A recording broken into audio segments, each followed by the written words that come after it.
4 PM news network में दोस्तों आपका स्वागत है। मैं हूं आपके साथ राशिद जहीर। देश की एक निर्णायक लड़ाई में मायावती के बारे में जब तमाम दिग्गजों ने ये उम्मीदें लगाई थी कि लोकतंत्र के बचाने की लड़ाई में अगर मायावती साथ आ गई इंडिया गठबंधन के, तो शायद है अगर ये इल्ज़ामात सही हैं कि भारतीय जनता पार्टी संविधान की दुश्मन है या लोकतंत्र को ख़त्म करना चाहती है, या उनके नेता ये कहते हैं कि 400 सीटें अगर आ गईं तो हम संविधान बदल देंगे, इन बातों में अगर कुछ जान है तो इसकी शंका से लड़ने के लिए इंडिया गठबंधन जो बना था उसमें कुछ चूक भी हो सकती है।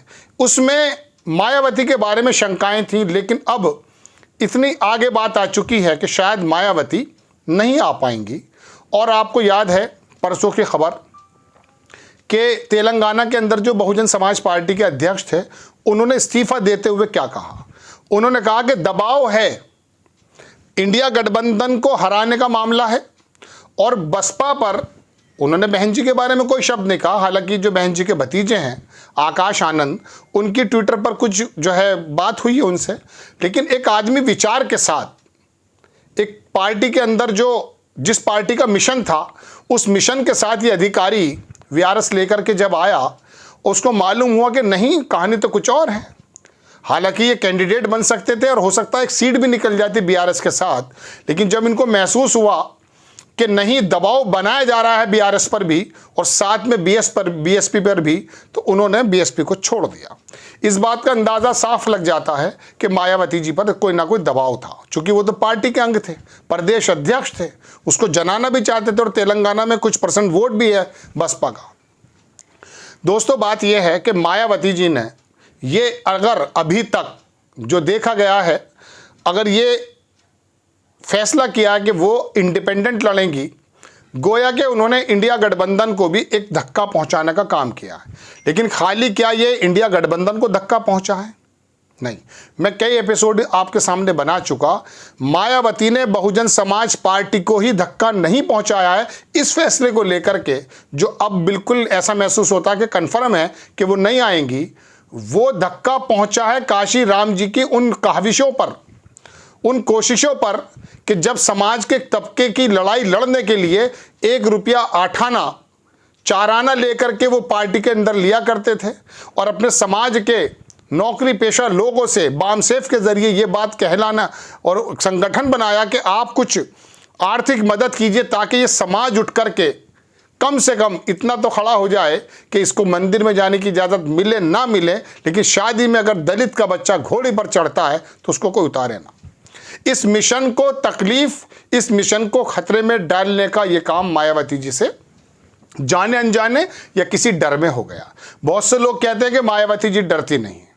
एक सांसद हैं अमरोहा के, जिनको निकाल दिया, कुंवर दानिश अली, उनका बयान पिछले दिनों आया था कि जब सवालात मैंने उठाने शुरू किए आम जन के लोकसभा के अंदर, तो वहाँ पर मायावती जी ने और बहुजन समाज पार्टी के लोगों ने कहा कि आप थोड़ा सा बीजेपी से कम सवालात किया करें, ये बाकायदा पब्लिक डोमेन में है, ये लोग जो हैं बहुत लंबी दुश्मनी निकालते हैं।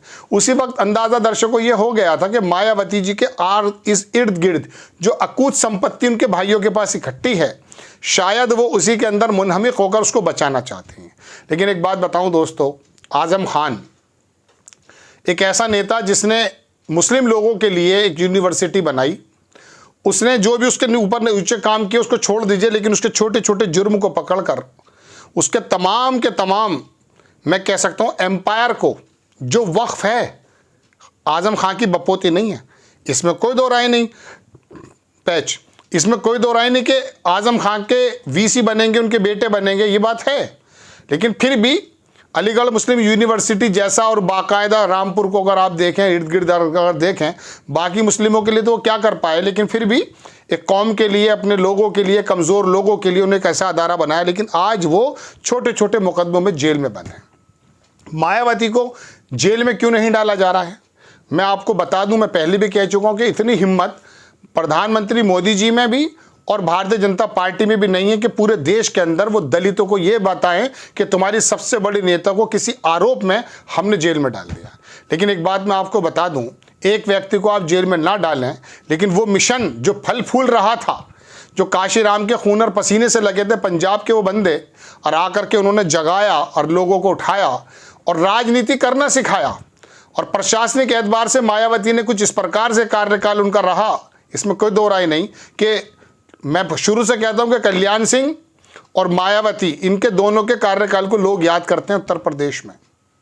तो दोस्तों बात यह है कि ये धक्का इंडिया अलायंस को नहीं है, ये बहुजन समाज पार्टी के उस मिशन को है।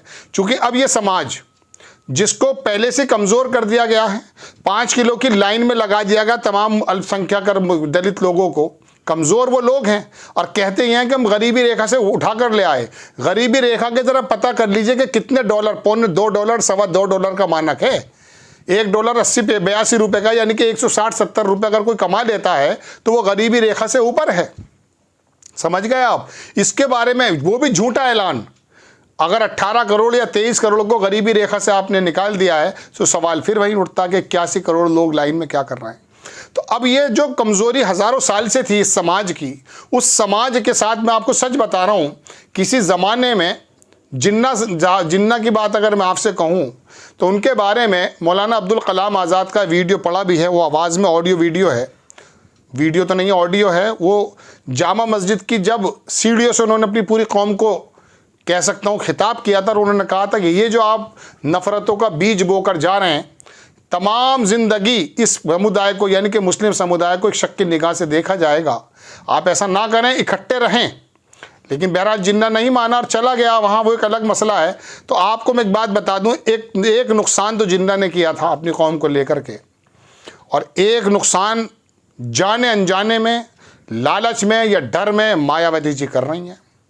मायावती जी उस मिशन को जो 84 में गालिबन काशीराम जी ने उठा दिया था, और मैंने आपसे कहा ना उसकी एक लंबी दास्तान है, उसको तो दलित के बामसैफ के वो लोग जानते हैं जिन्होंने इसके अंदर अपना खून पसीना बहाया है। आज वो वोट बैंक बिखर जाएगा, टूट जाएगा, और समझ लीजिए हो सकता है वो भारतीय जनता पार्टी में भी चला जाए, चूँकि जाता भी है। चूँकि भारतीय जनता पार्टी सिद्धांतिक एतबार से हम ये तो नहीं कहेंगे कि साहब उन्होंने जो है किसी को कुचल दिया है, लेकिन फिर भी वो जो धर्म की राजनीति करती है, उस धर्म की जिसके बारे में सुदर्शन करके एक RSS के मुझे याद आ जाते हैं, वो उन्होंने कहा कि ये जो संविधान है इसकी कोई ज़रूरत नहीं है, गिरंतों से निकल करके जो धर्म संविधान बने उसकी ज़रूरत है। यानी कि मनुस्मृति, जिसके अंदर ये कहा जाता कि किसी शूद्र के कानों में यदि गीता के शब्द पड़ जाएं तो उसके कानों में शीशा पिघला कर डाल दिया जाए। या जिसके अंदर महिलाओं, बाबा साहब की लड़ाई क्या थी कि दलित और महिलाओं के साथ जो आपका धर्म है वो जलाई जो थी परती, उन्होंने उन्हें इसी वजह से तो जलाई थी कि ये बराबर का सम्मान देने में असमर्थ था, इसलिए संविधान की रचना हुई थी। उस संविधान को, उस समाज को, उस काशीराम की मेहनत को और बाबा साहब के सपने को, जो ज़माने बाद काशीराम के रूप में फला फूला था, मायावती जी जाने अनजाने में, डर में या किसी भी चीज़ में उसको बर्बाद करने पर तुली हैं। और दोस्तों याद रखिएगा, ये 2022 का 24 का चुनाव, खाली ये मत समझिएगा कि अगर मोदी जी आ जाते हैं, जिसके इम्कानात हिंदी पट्टी पे तो बहुत ज़्यादा लेकिन पूरे हिंदुस्तान में बहुत कम है।